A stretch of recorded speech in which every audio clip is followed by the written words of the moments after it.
Thank you, JP గారు. Thank you for agreeing to do this. Thank you for talking to us. చాలా కాలం తర్వాత మనం personal కూర్చొని మాట్లాడే అవకాశం దొరికింది. ఫోన్లో తప్ప ఈ మధ్యకాలంలో అవకాశం దొరకట్లేదు. లేకపోతే ఎప్పుడైనా ఫంక్షన్స్లో ఎవరిని వస్తే. థ్యాంక్ యూ అండి. Let me start of. ముందర ఒక మాట. తెలంగాణ రాష్ట్ర ఏర్పాటు జరగక ముందు 2009 నుంచి 14 వరకు మనం ఒకటే శాసనసభలో కొలీగ్స్గా ఆ రోజు శాసనసభలో ఉన్నాము. ఆ సందర్భాల్లో ఎన్నోసార్లు మీరు చూశారు. అంటే అక్కడక్కడ కొన్ని సంఘటనలు జరిగినప్పుడు కానీ, కొంత ఆవేశాలకు లోనైనప్పుడు కానీ మీరు మాత్రం ఎప్పుడు సంయమనంతో చాలా హుందాగా వ్యవహారం చేశారు.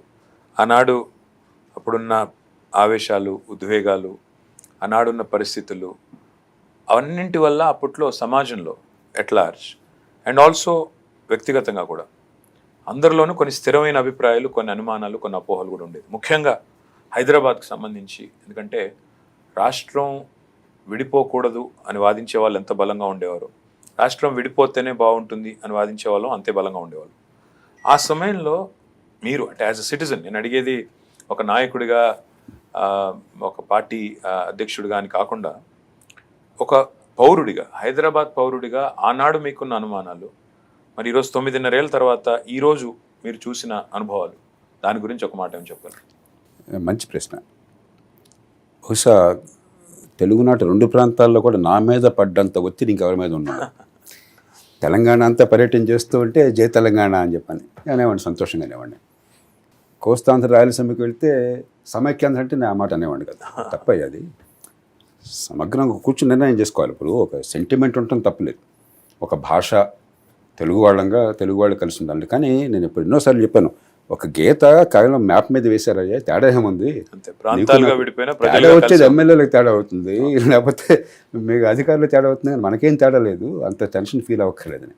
కాబట్టి నేను కోరుకున్నదల్లా ఏమిటంటే కలిసి ఉంటే మంచిది, లేకుంటే పరస్పరం సామరస్యంగా విడిపోవాలని చెప్పని. కానీ ఒక భయం చాలామందికి ఆనాడు ఉండింది. ఎందుకంటే ఉద్యమం వచ్చినప్పుడు సహజంగా ఎక్కడైనా సరే ఎంతో కొంత ప్రాంతీయతత్వం పెరిగినప్పుడు కొంచెం భయాందోళనలు ఉంటాయి. ఒకళ్ళ మీద ఒకళ్ళు కొంచెం పరుషమైన పదాలు వాడతారు. దురుద్దేశం లేకపోయినా కూడా హైదరాబాద్ పచ్చగా ఉన్నది.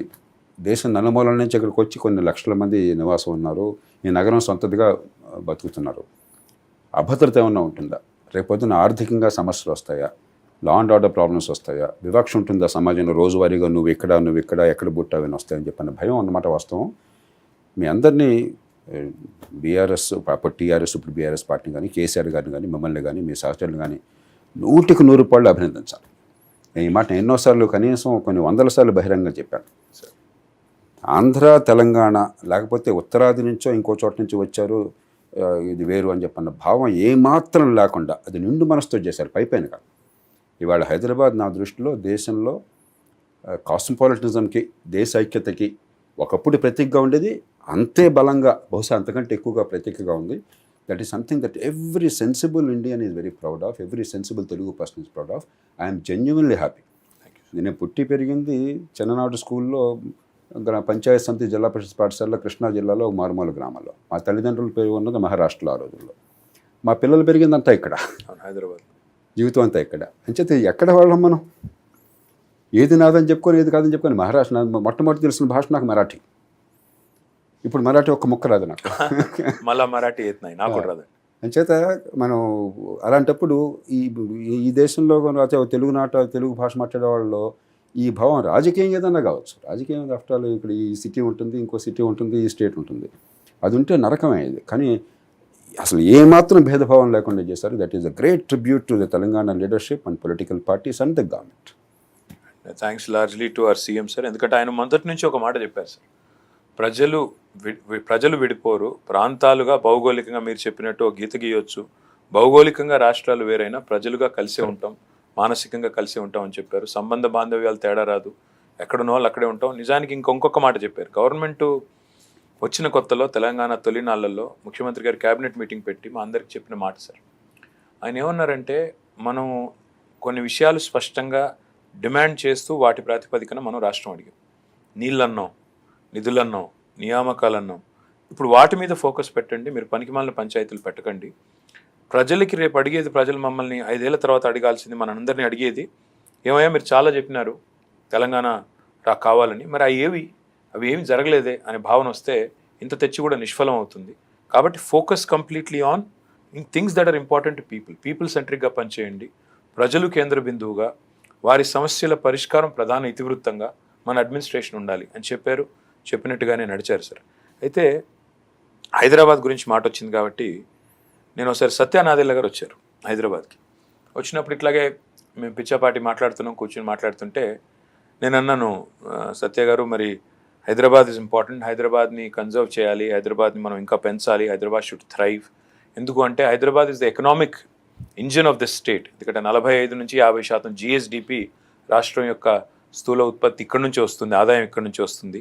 కాబట్టి ఇలాంటి సిటీలు బాగా పెంచాలి, పెరగాలి, మనం ఎంత ఇన్ఫ్రా యాడ్ చేస్తే అది నేను చెప్తా ఉంటే ఆయన నవ్వి ఆయన మాట అన్నారు, ఒక మీ రాష్ట్రానికే కాదండి, దేశానికే కాదు, మాలాంటి కంపెనీస్ కూడా, మైక్రోసాఫ్ట్ లాంటి కంపెనీ కూడా, మాది ఇప్పుడు 180 దేశాల్లో ఉంది మా కంపెనీ ప్రజెన్స్, కానీ మాకు వచ్చే ఆదాయం కూడా 80% 70 సిటీస్ నుంచి వస్తుంది.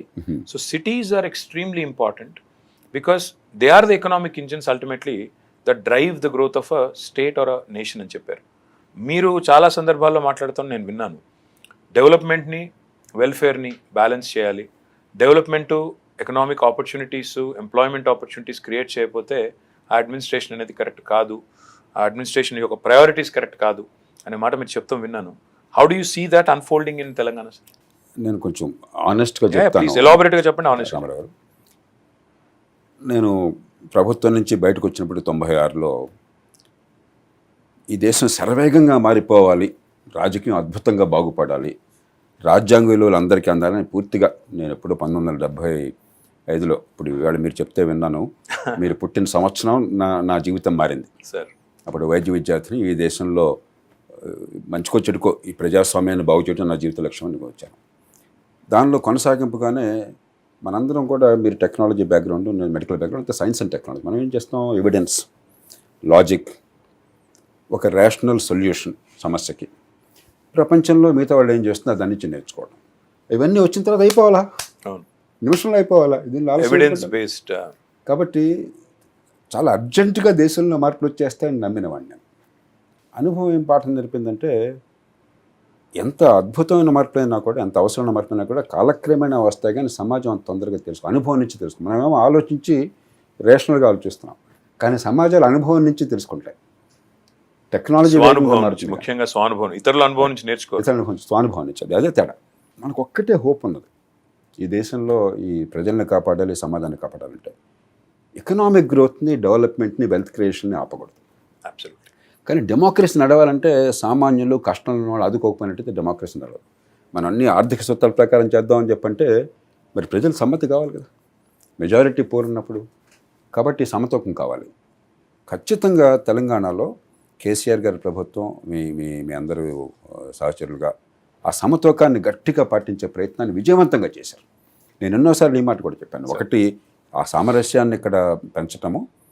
రెండోది, హైదరాబాద్ నగరం గతంలో ఖచ్చితంగా చంద్రబాబు నాయుడు గారు కానీ, రాజశేఖర రెడ్డి గారు కానీ తర్వాత కానీ చేశారు. మీరు దాన్ని మరింత ముందుకు చాలా వేగంగా, సమర్థంగా తీసుకెళ్లారు. ఒక కాన్ఫిడెన్స్ క్రియేట్ చేశారు. ఇక్కడ ఇన్వెస్ట్ చేస్తే, ఇక్కడ కష్టపడితే, ఇక్కడ ఉపాధి కల్పించగలం, జాబ్స్ క్రియేట్ చేయగలం, ఎకానమీ పెరుగుతుంది, మన బతుకు బాగుంటుంది చెప్పని నమ్మకం కలిగించారు. అందుకనే ఈ మధ్య మీరు నాకంటే ఎక్కువ గమనించుంటారు, చాలామంది హైదరాబాద్ అంటే తెలియని వాళ్ళు, ఉత్తరాది వాళ్ళు వచ్చి ఆశ్చర్యపోతున్నారు, హైదరాబాద్ ఇట్లా ఉంటుందా అని చెప్పాను. I feel very proud. ఇవాళ గర్వంగా చెప్పుకోవచ్చండి, మనం ప్రపంచానికే వ్యాక్సిన్ల రాజధానిగా తయారయ్యాం. ఐటీలో సార్, మీకు మరి ఈ మధ్యన మీరు ఫాలో అవుతున్నారో తెలియదు, ఐటీలో గత 2 సంవత్సరాలు జాబ్ క్రియేషన్లో we've crossed Bengaluru. This is happen for the first time in the country. Wonderful. Last year according to NASSCOM మనం 4,50,000 ఉద్యోగాలు కొత్తగా ఐటీ రంగంలో కోవిడ్ తర్వాత సృష్టించబడితే, అందులో 1,50,000 ఉద్యోగాలు హైదరాబాద్లో, 1,46,000 ఉద్యోగాలు పోయిన సంవత్సరం బెంగళూరులో. ఈ సంవత్సరం ఇంకా బాగా జరిగిందండి. ఈ సంవత్సరం out of the total technology jobs created in India 44% came from Hyderabad. And ఇంకా నేను బెంగళూరు ఎక్కువ మాట్లాడాను, ఎందుకంటే మళ్ళీ నన్ను బెంగళూరు వాళ్ళు తిడతారు. But good news is Hyderabad నిజంగా కూడా ఈరోజు గతంలో ఈ యొక్క ప్రామిసింగ్ స్టార్ట్ ఏదైతే, ఒకటి మాత్రం వాస్తవం, చాలామంది బయట రాష్ట్రాల మిత్రులు వచ్చి కలిసినప్పుడు అడుగుతూ ఉంటారు, మీ నగరంలో ఇన్ఫ్రా ఫోకస్, మీ నగరంలో ఇన్ఫ్రాస్ట్రక్చర్ మీద ఫోకస్ బాగుంది అని ఇతర దేశాల నుంచి వచ్చిన వాళ్ళు కానీ, ఇతర రాష్ట్రాల నుంచి వచ్చిన వాళ్ళు కానీ చెప్తా ఉంటే, నేను కూడా వాళ్ళకి ఎప్పుడు చెప్తాను, not only my government, not only our government, but my predecessors also have focused. Cutting across party lines, రాజకీయాలు ఎప్పుడు ఉంటాయిలేండి కానీ కటింగ్ అక్రాస్ పార్టీ లైన్స్ వాళ్ళు కూడా ఫోకస్ చేశారు. మేము కంటిన్యూ చేస్తున్నాం. మేబీ మేము కొద్దిగా యాక్సిలరేట్ చేసాము అంతే తప్ప వాళ్ళు ఏం చేయలేదు మొత్తం నేనే చేశాను అని అబద్ధం చెప్పనని చెప్తుంటాను. నా క్వశ్చన్ ఏంటంటే మీతో ఇన్ఫ్రాస్ట్రక్చర్ క్రియేషన్లో భాగంగా, ఎందుకంటే మన సిటీస్ ఏమో విస్తృతంగా పెరుగుతున్నాయి. హైదరాబాద్ జనాభా ఇప్పుడు అందులో భాగంగానే డ్రింకింగ్ వాటర్ అనండి, లేదా పబ్లిక్ ట్రాన్స్పోర్టేషన్ అనండి, లేదా రోడ్ ఇన్ఫ్రాస్ట్రక్చర్ అనండి, లేదా డ్రైన్ ఇన్ఫ్రాస్ట్రక్చర్ అనండి, లేదా సివరేజ్ ట్రీట్మెంట్ అనండి, ఇవన్నీ కూడా చేసుకుంటూ పోతున్నాం. అయితే కేంద్ర ప్రభుత్వం మాత్రం దురదృష్టం ఏంటంటే సార్, ముఖ్యమంత్రి గారు స్వయంగా వెళ్ళి మోడీ గారిని కలిసి మొదట్లోనే 2014-15 ఆ టైంలో కలిసినప్పుడు ఒక మాట చెప్పారు. ఈ దేశానికి ఆర్థిక చోదక శక్తులు మన నగరాలు, మన మహానగరాలు, వీటిని మీరు కాపాడుకోకపోతే, మనందరం కలిసి రాష్ట్ర ప్రభుత్వాలు, కేంద్ర ప్రభుత్వం, స్థానిక ప్రభుత్వాలు కలిసి కాపాడుకోకపోతే దేశం మనం అనుకున్నంత వేగంగా వృద్ధి చెందదు. మీరు దయచేసి ఒక్కో మహానగరానికి A1 సిటీ అంటారా, మెట్రో అంటారా, ఏం పేరు పెడతారో పెట్టండి, కానీ సంవత్సరానికి 10,000 కోట్ల 12,000 కోట్ల ఒక బడ్జెట్, ఒక గ్రాంట్ రూపంలో ఇవ్వండి అని ప్రతిపాదించారు. మీరు ఈ భావనతో, ఈ అభిప్రాయంతో ఏకీభవిస్తారా ఈ విషయంలో ఏమన్నా? అర్బన్ డెవలప్మెంట్, సిటీ డెవలప్మెంట్ అనేది absolutely critical. I have no doubt about it, 100% certain. కొంచెం దానికి వచ్చే ముందు వన్ పాయింట్ ఐ థింక్ మన పబ్లిక్లో బాగా డిస్కషన్ జరగాలి. The greatest good happens because of investment and wealth creation. మన దేశంలో పెట్టుబడి పెట్టి వెల్త్ క్రియేట్ చేస్తే వాడు పాపం చేశాడన్నట్టుగా ఒక భావం 70 ఏళ్ళుగా ప్రచారమైంది. 10 మందికి ఉపాధి కలిగించేవాడు దేవుడు.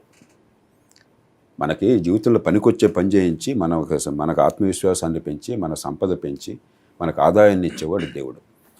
వాడిని ఈ దేశంలో ఈ మధ్యకాలంలో మీలాంటి వాళ్ళ పుణ్యమా అని చెప్పని కాస్త గౌరవం తప్ప, వాడిని మనం ఈ దేశంలో పురుగులాగా చూసాం. పెట్టుబడి పెట్టినవాడి బదులు ఒక ఎకరం పొలం కొనుక్కుంటే హైదరాబాద్లో మీ పుణ్యమని రేట్లు పెరిగిపోతున్నాయి, పని చేయక్కర్లేదనే స్థాయికి తీసుకొచ్చాం మనం.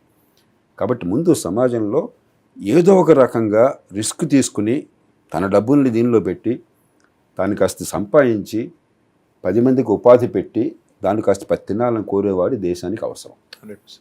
దానికి కావాలంటే మీరు చెప్పినట్టుగా infrastructure, urbanisation and long term skill development and investment friendly climate, ఇవి లేకుండా ఉంటే ఏదో ప్రభుత్వాల వల్ల, ప్రభుత్వ ఉద్యోగుల వల్ల దేశం బాగుపడుతుందన్న భ్రమ నుంచి బయటపడాలి. What Telangana is doing is ఆ భ్రమ నుంచి బయటపడి మీరు ఒక ప్రోయాక్టివ్ అట్మాస్ఫియర్ క్రియేట్ చేస్తున్నారు. దానిలో ఖచ్చితంగా యూనియన్ అండ్ స్టేట్స్, నేను కేంద్రం అన్నమాట నా నోటి నుంచి రాదు, నేను దానికి వ్యతిరేకం. Union and states must work together and make it happen. కానీ there is also a problem. I see the problem. Union దగ్గర డబ్బులు లేవు, వాళ్ళంతా ఏదో పైన పటారం లోన్ అలటారం. 33 లక్షల కోట్లు ఈ సంవత్సరం బడ్జెట్లో వాళ్ళకి ఆదాయాలు వస్తుంటే, నేను 23-24 బడ్జెట్ ఎస్టిమేట్స్ ప్రకారం చెప్తున్నాను, 18 లక్షల కోట్లు రాష్ట్రాలకు పోతున్నాయి డెవల్యూషన్లో. 10 లక్షల కోట్ల పైన డెవల్యూషను, ఫైనాన్స్ కమిషను, 8 లక్షల కోట్లు సెంట్రల్లీ స్పాన్సర్డ్ స్కీమ్స్, ఈ 2 కలిపి ఇంక్లూడింగ్ ఎంప్లాయ్మెంట్ గ్యారంటీ ఎట్సెట్రా. 18,000 కోట్ల రూపాయలు ఇంట్రెస్ట్, 2 కలిపితే 25 లక్షలు అయిపోయినాయి. జీతభత్యాలు 8 లక్షల కోట్లు, 36 లక్షల కోట్లు అయిపోయినాయి. ఒక్క పని చేయకుండా ఆల్రెడీ 3 లక్షల కోట్లు ఆల్రెడీ అంచేత. బట్ ఉన్నంతలో ఒక మంచి ఏం జరుగుతుందంటే, ఇక్కడ మీరు ప్రయత్నం చేయటం కానీ, రెవెన్యూస్లో కాస్త మనకు అదృష్టం కూడా ఉంది, హైదరాబాద్ నగరం ఉంది కాబట్టి ఇన్వెస్ట్మెంట్కి పెంచే ప్రయత్నం చేస్తున్నారు. అక్కడ కూడా ఫస్ట్ టైం 10 లక్షల కోట్లు ఈ సంవత్సరం చేశారు. స్టేట్స్కి కూడా 1,00,000 కోట్లు ఎక్స్ట్రా ఇస్తున్నారు. బట్ సిటీస్ డెవలప్మెంట్కి union and states substantial effort పెట్టడం అనేది చాలా అవసరం. దాంతోపాటు మిమ్మల్ని నేను కోరేది ఏంటంటే, హైదరాబాద్ ఎట్లాగో పెరుగుతోంది, మీరు పెంచుతున్నారు, స్మాల్ టౌన్ డెవలప్మెంట్. ఇప్పుడు ఒక పేదవాడు ఒక ఆదిలాబాద్ నుంచో లేకపోతే మరి మారుమూల దూర ప్రాంతాల నుంచో ఇక్కడ రావాలని చెప్పంటే, ఒకటి సిటీని మనం కాపాడుకోలేం. ఒక స్కిల్ ఉన్నప్పుడు ఖచ్చితంగా సిటీ కావాలి. University professor, high and skilled worker సాఫ్ట్వేర్లో, ఆర్టిఫిషియల్ ఇంటెలిజెన్స్ మరో చోట, ఇవన్నీ తప్పదు. You have to go to only cities. But ఒక కార్పెంటరు, ఒక ప్లంబరు, ఒక ఆర్డినరీ గార్మెంట్ మేకింగ్ హైదరాబాద్కి రావాల్సిన అవసరం లేదు కదా. మనకి స్మాల్ టౌన్స్ కనుక హబ్స్గా డెవలప్ అయినట్టయితే, చుట్టూ ఉన్న 1,00,000-2 లక్షల జనాభాకి, 3,00,000-5 లక్షల జనాభాకి ఒక స్మాల్ టౌన్ ఉండి, అక్కడ ఈ ఎంప్లాయ్మెంట్, చిన్న ఇన్వెస్ట్మెంట్ వచ్చేసినట్టయితే హౌసింగ్ ఆటోమేటిక్గా రియల్ ఎస్టేట్ వచ్చేస్తుంది. మీరు బేసిక్ కమ్యూనిటీస్ క్రియేట్ చేస్తే అప్పుడు ఇక మీకు ఇక్కడ రావాల్సిన సమర్థం ఉండదు. అక్కడ 20,000 వస్తే 15,000 వస్తే వాళ్ళ క్వాలిటీ ఆఫ్ లైఫ్ ఇక్కడ 40,000 కంటే బాగుంటుంది. హైదరాబాద్ వస్తే నాకు చాలామంది పేదలను చూస్తే పట్టు చేతి పట్టుకుని దేశం నలుమూల నుంచి వస్తున్నారు.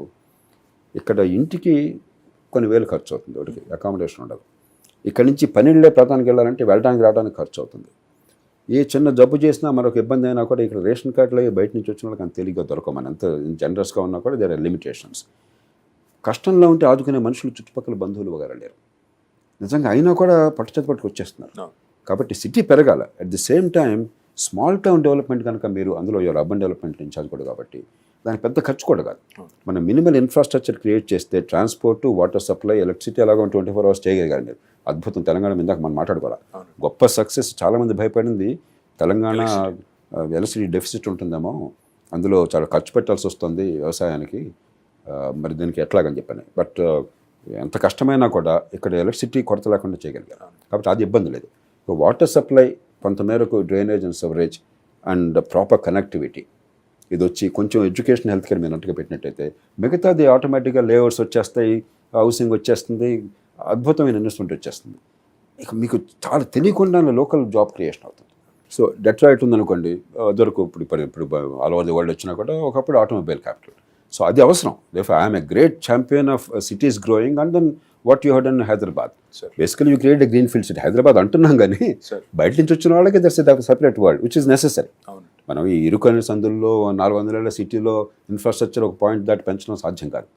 But at the same time small towns development కనుక ప్రత్యేకంగా శ్రద్ధ పెడితే Telangana is very very well poised to create rural employment in urban environment.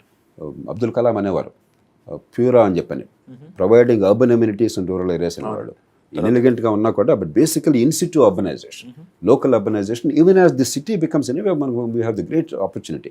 There is no other small state in India, relatively మన స్మాల్ స్టేట్ కదా, with such a big city occupying so much of our demographic and economic space. మనకు advantage ఉంది. ఇది కూడా చేయగలిగితే I think Telangana will have fantastic opportunity. Sir, I have to update you on 2-3 things. మనం ఇప్పుడు తెలంగాణ ఏర్పడిన నాడు 68 మున్సిపాలిటీలు ఉండేదండి.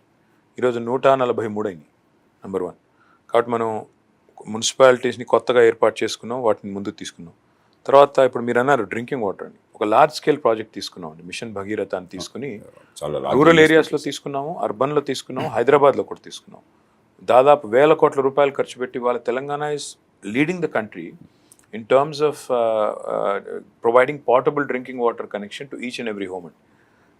గ్రామాల్లో అయితే 100 ఎల్పిసిడి, మున్సిపాలిటీల్లో అయితే 135, కార్పొరేషన్లో అయితే 150 ఎల్పిసిడీలు చొప్పున ఇస్తున్న ఒకే ఒక్క రాష్ట్రం మన రాష్ట్రం. 150 లీటర్స్ అంటే చాలా మంది తెలియపోవచ్చు. It's equal to New York or Paris, exactly world standard, London. అవును, గ్లోబల్ స్టాండర్డ్. అవును సార్. దాంతోపాటు హెల్త్ కేర్ అన్నారు మీరు. హెల్త్ కేర్ సార్ ఇప్పుడు మన జిల్లాలని కూడా ఇప్పుడు తెలంగాణ రాష్ట్రం ఏర్పడటమే కాకుండా కొత్త మున్సిపాలిటీలు ఏర్పడటమే కాకుండా కొత్త జిల్లాలు కూడా ఏర్పాటు చేసుకున్నాం. ఇప్పుడు 10 జిల్లాల తెలంగాణ 33 జిల్లాలైంది. No sir, I'm happy to share with you. You're a doctor by training. yes. So by training మీరు మెడికల్ ప్రొఫెషనల్ కాబట్టి Telangana today is the only state in the country which has a government medical college in each and every district. And we're going to possibly ఇప్పుడు మనం ధాన్యం ఉత్పత్తిలో number 1గా ఉన్నాం, డాక్టర్ల ఉత్పత్తిలో కూడా మనమే నెంబర్ 1 అవుతాం. సో హెల్త్ కేర్ మనకి ఏమవుతుంది సార్ అంటే మెడికల్ కాలేజ్ ఒకటే కాకుండా అక్కడ హాస్పిటల్ కూడా వస్తుంది కాబట్టి, టీచింగ్ హాస్పిటల్ కూడా ఉంటుంది కాబట్టి ప్రతి జిల్లా కేంద్రంలో 500 పడకల ఆసుపత్రి వస్తుంది, which will take care of tertiary care also. So మీరు హైదరాబాద్ రావక్కర్లేదు. ఏదైనా సరే మీరు అల్టిమేట్గా అక్కడే మనం సూపర్ స్పెషాలిటీ సేవలు కూడా అందించేదానికి అవకాశం ఉంది. మూడవది తెలంగాణలో సాధించిన గొప్ప విజయం సార్, 1001 గురుకుల పాఠశాలలు. ఒక్కొక్క గురుకుల పాఠశాలలో చదువుతున్న విద్యార్థి మీద ఈరోజు మాకు ఎక్కడ గర్వంగా సంతోషంగా అనిపిస్తుంది అంటే 1001 గురుకుల పాఠశాలల్లో తెలంగాణలో ఈరోజు మొత్తంగా చూసినట్టయితే దాదాపు 6.5 లక్షల మంది పిల్లలు చదువుతున్నారు. అందులో ముస్లిం అమ్మాయిలు చదువుకోరు అని ఒక భావన ఉండేది. కేసీఆర్ గారు పట్టుబట్టి 204 గురుకుల పాఠశాలలు ముస్లిం పిల్లల కోసం పెట్టారు. అందులో సగం అమ్మాయిలకి సగం అబ్బాయిలకి. అందులో 97,000 మంది పిల్లలు చదువుతూ ఉన్నారు సార్. ఓవరాల్గా 6.5 లక్షల మంది. ఒక్కొక్క అమ్మాయి మీద ఒక్కొక్క అబ్బాయి మీద ప్రభుత్వం పెడుతున్న ఖర్చు 1,20,000 రూపాయలు సంవత్సరానికి. వాళ్ళ బట్టలు, పుస్తకాలు, బ్యాగులు, దుప్పట్లు, భోజనం సర్వం ప్రభుత్వమే చూసుకుంటూ చేస్తున్న ఖర్చు. దానికంటే కూడా సంతోషం ఇచ్చేది ఏంటంటే వాళ్ళ మీద పెడుతున్న ఖర్చు ఇవాళ ఫలవంతం అవుతుంది. వాళ్ళ ఐఐటీల్లో, ఐఐఎంలో, నీట్లో ర్యాంకులు సాధిస్తున్నారు. వాళ్ళు ఉన్నత శిఖరాలకు ఎదిగే ఒక దిశగా పోతున్నారు. అంటే ద్వితీయ శ్రేణి పట్టణాలు, Tier 2 టౌన్స్లో ఐటీ హబ్స్ వచ్చినాయి సార్. హైదరాబాద్లోనే కాదండి, ఈరోజు మీరు చూస్తే మీరు సర్ప్రైజ్ అవుతారు. నల్గొండలో, మహబూబ్ నగర్లో, కరీంనగర్లో, ఖమ్మంలో, వనపర్తిలో, సిద్దిపేటలో, రామగుండంలో ఈ రకంగా ద్వితీయ శ్రేణి పట్టణాలు కూడా ఐటీని తీసుకెళ్తున్నాం. మొన్న నేను వరంగల్లో క్వాడ్రంట్ అని ఒక కంపెనీ పెట్టారు సార్. ఒక 3 తెలుగు పిల్లలు, వాళ్ళు అమెరికాలో ఉంటారు. ఒక అబ్బాయిదేమో వరంగల్, ఆయన పేరు వంశీ, ఇంకో అబ్బాయి పేరు భాస్కర్, ఇంకో అబ్బాయి పేరు రామ్. ఒక ఆయనది భీమవరం, ఒక ఆయనది నెల్లూరు, ఇంకొక ఆయనది వరంగల్. 3 పిల్లలు కలిసి అమెరికాలో కంపెనీ పెట్టారు. క్వాడ్రంట్ కంపెనీ పేరు. తర్వాత ఇక్కడ పెట్టండి అని నేను ప్రజెంట్ చేస్తే వరంగల్లో వాళ్ళు they build their own campus. వాళ్ళు ఒక 5 ఎకరాల స్థలంలో 50,000 స్క్వేర్ ఫీట్లలో క్యాంపస్ కట్టి మేము ఒక 1000 మందికి ఇక్కడ ఉద్యోగాలు ఇస్తామని అక్కడ పెట్టారు. సో నేను ఆ ఇనాగరేషన్కి వెళ్ళాను ఒక అక్టోబర్ 2వ తారీఖు నాడు. వాళ్ళకి రోజు నేను చెప్పింది ఒకటే, ఆ 3 పిల్లలు వచ్చారు అమెరికా నుంచి, వాళ్ళ కుటుంబ సభ్యులందరూ వచ్చారు. వరంగల్లో పెట్టారు, సంతోషం, కానీ అన్ని ద్వితీయ శ్రేణి పట్టణాల్లో పెట్టండి. దాన్ని కూడా నన్ను కొంతమంది ట్రోల్ చేశారు అనుకోండి, అది వేరే విషయం. నెల్లూరులో పెట్టండి, భీమవరంలో కూడా పెట్టండి, పిల్లలు ఎక్కడ ఉంటే అక్కడ మీరు పెట్టండి. వాళ్ళు ఎందుకు ట్రోల్ చేశారు? నేనేమన్నానంటే మాట్లాడుతూ నేను జగన్ అన్నకు చెప్పి ల్యాండ్ ఇప్పిస్తాను, భీమవరంలో నెల్లూరులో పెట్టండి అంటే కింద నన్ను పట్టుకుని ఇంకా సర్లేండి, ఇంకా అది ఆంధ్ర రాజకీయం వేరనుకోండి, ఈ మధ్యన కొలాటరల్ డ్యామేజ్ అనమాట. మేము అట్లా అప్పుడప్పుడు సరిపోతుంటుంది. నేను మంచి ఉద్దేశంతో చెప్పాను. నేను చెప్పానంటే వరంగల్లో పెట్టడమే కాదు, మిగతా చోట్ల కూడా పెట్టండి, మహబూబ్ నగర్లో పెట్టండి. ఆ రామ్ అనే అబ్బాయి భీమవరం. కోపం వెళ్ళి తెచ్చుకుంటే తెలంగాణలో పట్టణాల్లో మా సంగతి చెప్పాలి కానీ ఇంకోటి అక్కడ పెడతానంటే మొదటి నుంచి సార్ 9.5 ఏళ్ళ కింద నుంచి కూడా మేము మొదటి నుంచి చూసింది ఏంటంటే విభజన వికాసం కోసమని బలంగా నమ్మాము. నమ్మిన తర్వాత అందరూ బాగుపడాలని చూసాము. హైదరాబాద్లో ఉండే అపోహలు, అనుమానాలు తొలగించగలిగాము. సక్సెస్ఫుల్గా ఇవాళ ఆ మెన్షన్ కూడా లేకుండా చేసుకోగలిగారు. సంజయ్ బారు గారు ఆనాడు నాకు గుర్తుంది బాగా, హిందూలో ఒక వ్యాసం రాశారు. తెలంగాణ రాష్ట్రం ఏర్పడిన తర్వాత హైదరాబాద్లో గొడవలు అయిపోతాయి, తగాదాలు అయిపోతాయని. తర్వాత మళ్ళీ ఆయనే రాశారు ఒక 2-3 ఏళ్ళ తర్వాత ఒక వ్యాసం. నా అనుమానాలన్నీ పట్టాపంచలేని, చాలా సంతోషం. పాయింట్ ఏంటంటే సార్, ఎకనామిక్ యాక్టివిటీకి సబ్స్టిట్యూట్ లేదు. ఇవాళ తెలంగాణలో మీరు అన్నట్టు హైదరాబాద్తో పాటు ద్వితీయ శ్రేణి పట్టణాలు పెరగాలి. కాబట్టి ఐటీ యాక్టివిటీ వచ్చింది, ఇండస్ట్రియల్ యాక్టివిటీ పెరుగుతూ ఉంది, ఎంప్లాయ్మెంట్ ఆపర్చునిటీస్ పెరుగుతున్నాయి, health care opportunities, education opportunities. ఇవి సవ్యంగా చేసాం కాబట్టే మరి మీరు ఫాలో అవుతూ ఉండింటారు అనుకుంటాను.